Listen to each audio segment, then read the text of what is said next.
नमक पानी सतुआ में सान के जब रखले रहबो अचारा में बांध के कैसे खिनाई बालिकान के।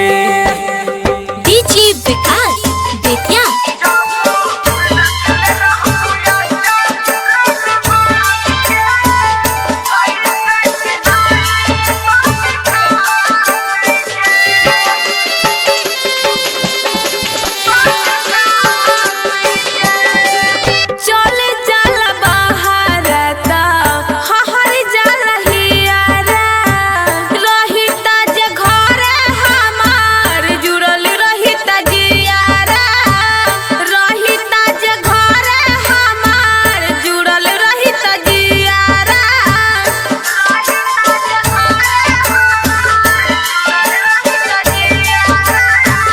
जाए दबहरा धनी भेजब रुपैया कैला से खेती न कटी समैया कैला से खेती न कटी समैया।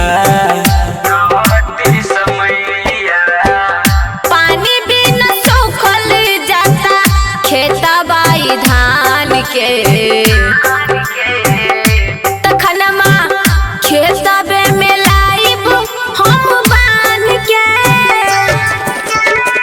नमक पानी सतुआ में सान के जब रखले रहबो अचारा में बांध के कैसे खिनाई बालिकान के। डीजे विकास बेतिया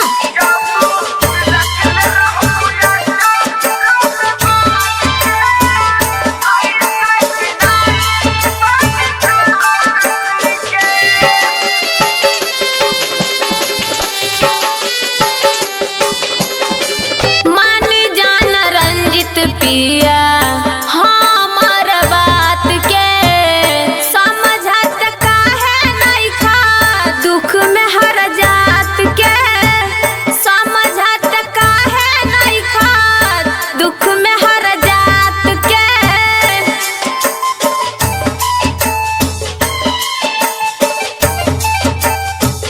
ऐसे जे धानी घरे रखबू बैठा के खइबू का पियबू का रखबू बचा के खइबू का पियबू का रखबू बचा के। घर ही पकाला सैया पान दुकान के